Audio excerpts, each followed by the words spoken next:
We added this panel last minute.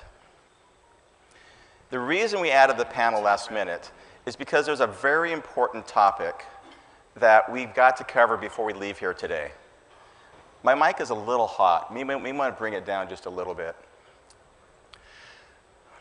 What is the difference between a national currency, a cryptocurrency, a bank account on a national currency, and a digital currency?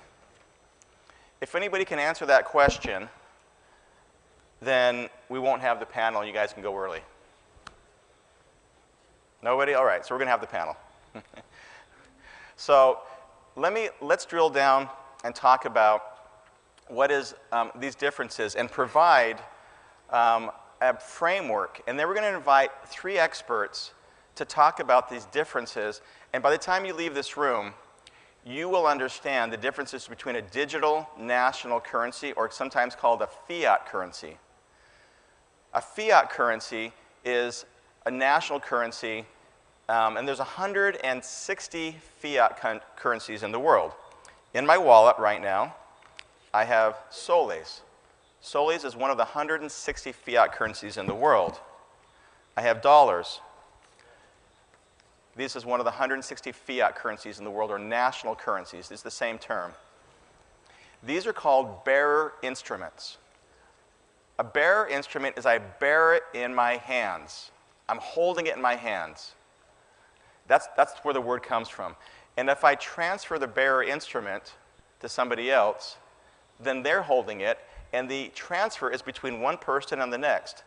There is no bank involved other than the central bank of the country, which printed the money. So that is a national currency or a fiat currency, and it's a bearer instrument. We're going to go through and look at the different types of qualities of currency. And we're going to look at, on the left, a bearer instrument, maybe printed money or money sitting in your account. On the right, cryptocurrency like Bitcoin. And in the middle, kind of a hybrid.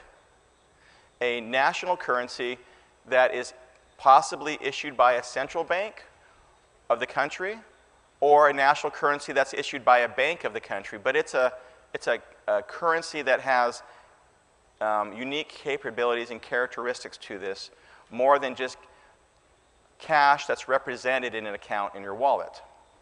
So if I do my job correctly, we will provide an overview, and then anything I mess up on, we have a panel of experts that's going to come in and fix it. So finality. I'm transferring money from one person to the next. All 3 of these are final. When I transfer money, you can't pull it back. If I give you a Bitcoin, you can't pull it out of my wallet. If I give you cash, I'll have to fight to get the cash out of your hands. So there's finality to the transfer. The instrument type, as I said, is a bearer instrument. So we physically hold it or transfer it from one person to the next. The speed of transfer is usually immediate. I transfer it from me to you, you own it. Bitcoin, one person to another, except if it's like an electric account. It goes from my checking account to your account on an account-to-account basis. When the account is represented in the system, sometimes it takes longer. And that's what the Fed system about faster payments. They want to speed up the transfer of cash. Visibility. This means how visible are the transactions. Bitcoin is by design anonymous. The design of it is you don't know who owns the cash, and you have anonymous wallets. Whereas digital currency or physical currency could be highly visible. We could go and stand in the middle of a shopping mall, and I could hand 100 soles over to somebody. It's a very visible transaction.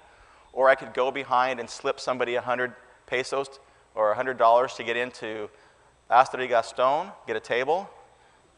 Didn't work, tried it last night. So you could have transparency or visibility based on your choice. There's a continuum of visibility that you can choose through the digital currency or national currency. You can be very hidden or you can be very open. Whereas anonymous it's designed to be completely anonymous. Cryptocurrencies. Authenticity. How do you know if it's real? The physical dollars have many security features built into them. The cryptocurrencies have a public key cryptography system. The digital currencies that are coming will have a layered cryptography and multiple systems that will enable the authenticity of the money. So in this area, the printed currency has challenges because it can be copied and counterfeiters all over the world are printing digital currencies and physical currencies, but where the digital currencies may have an advantage in this area. Who issues the currency? On the physical currency, it's issued by the central banks. On the cryptocurrency, it's issued by computers and miners. Has anybody here ever mined a Bitcoin? Do you have any miners in the room? Over here? All right. Ariel from Argentina is very advanced. What does it take to mine a Bitcoin? Download the software and wait. Download the software and wait. It takes computer processing power to mine a Bitcoin. And the issuers of the Bitcoins are people like Ariel that are miners that are generating these coins. A digital currency is in the middle that would be issued by a bank. So it wouldn't be issued by a miner, it would be issued just like a physical currency, but it would be electronically printed by a central bank. So on the issuer side, the reason I'm going to give this an X on the right is because we're making a case to the central bank. We want the central bank to get comfortable in moving forward into the future. But if the central bank is not issuing the money, are they going to adopt money that they don't issue? I'm going to argue no. Our panelists could say yes, but my argument is the central bank is not going to adopt a coin that they don't issue themselves. Distribute the money. Who distributes the money? Central banks and depositories will distribute physical and digital cash if it's issued by a central bank. On a Bitcoin, it's going to be distributed by miners and computers. Backing of the money. On a Bitcoin, it's not backed by anything. It's just an inherent value. It's like an investment instrument. It's worth what we say it's worth. Whereas on the government side, it's backed by the full faith and government of the United States or the country. And that can be good or bad. There were some very important comments that were made by Ariel and others. When the governments are bad, you don't have a lot of faith in the backing.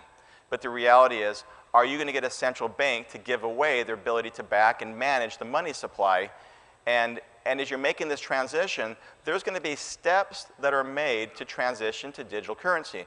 We're going from paper, and paper has served us very well for thousands of years. And coins. Are we going to go right towards a cryptocurrency, or are we going to take steps along the way? I would argue we're going to take steps along the way. And so what steps would a central bank take? They would take steps that are closer, one ring out from where they are today versus into the future. Categories, what's the status? Is it legal tender? Is it legally authorized? The volatility of it. And this is something that's super interesting. When you have a Sole, the Sole can fluctuate in the market versus other currencies. It's currently about 3.2 soles per dollar right now, right? But you know what the ratio is. You can have a Bitcoin, but there's no face value to that Bitcoin. It's just a Bitcoin, and it has a volatility, more like gold or an investment instrument. And so you have wildly fluctuating value. A friend of mine created a movie called Life on Bitcoin. And he purchased a taxi ride several years ago when he made the movie. We did the calculation on how much was that taxi ride today. That taxi ride today is $2,250. He could have bought the taxi with his Bitcoin that he used to purchase a taxi ride, or a nice rental for a few months anyway. A ledger, we're going to move on, and for the sake of getting to the panel here, there's a couple of interesting ideas. The production cost. It takes 15 cents to print a $100 bill in the United States. That's the cost of printing a dollar. The cost of a single Bitcoin transaction is equal to driving a Tesla 300 miles. It's the kilowatts used in producing whatever you can create, the cost of that. But there's a huge cost to mining on the Bitcoin side. Now, maybe some other digital currencies or cryptocurrencies would have a cheaper cost, but as the money system scales and you're producing coins and transacting, we need to think about the cost of transactions. Cross-border. If I'm going to be sending money across the border, this is a significant issue with our current money supply because the cost of sending money across the border is expensive. And the reason it's expensive is because of the corruption that we're trying to avoid, allowing the people that are laundering money from drugs and bad activities to get access. So the governments are punishing 99.9% of the people for the 0.1% that are doing bad things. So that means our cost and our friction of operating goes high. To get money home, I have to have really expensive money service businesses, and I'm paying to send money from the United States into Peru. It's 2 to 10%, 3 to 10% more likely of the cost of that money to get the money back into Peru if I'm sending it through a traditional remittances platform. If it's a wire, the international wire is going to be $15 to $25 to send a wire. It shouldn't cost that much to send money. It doesn't cost me to hand a dollar to you. It shouldn't cost me that much money to send it across the border. But because of the concerns over anti-money laundering and issues, crossing borders is a huge issue. It's worse in some parts of the world where it can be as much as 10 to 15% of the value of the money you're sending to send the money across the border. I think Bitcoin is actually very strong in this area, and there are companies that are using Bitcoin to send money across the borders. Seigniorage. Seigniorage is the business model that the central banks use to print money. When you say, what's your business model? My business model is printing money. Well, that's actually the business model. It costs 15 cents to print a bill. When the central bank issues that bill to a bank, they get the face value. So it's 15 cents to print $100. They get $100 for that face value of that bill. They keep $99.85. That $99.85 is called seigniorage. That's the profit margin they get for printing money. Does anybody in this room think a central bank is going to give up their business model? Probably not in my lifetime. Maybe, but it'd have to be like a really humanitarian bank and say, no, you guys take all the money. Well, you're fine. I don't know how we can get past that one because that is how the banks operate. It's how they control the money supply. It's how they manage the operations of the banks in the country. They're probably not going to give up their money printing business model. In Bitcoin, they don't have seigniorage unless they adopt the Bitcoin as the national currency, which is possible. But I believe there's going to be interim steps before we do this. What's the face value of a currency? I have a $100 solely bill in my wallet. I have a dollar bill in my wallet. I know what the face value of the currency is. It's simple. What's the face value of a cryptocurrency? It fluctuates and it goes up and down. It's more like a gold instrument than it is a coin instrument. And we already talked about managing the money supply. We talked about predictability.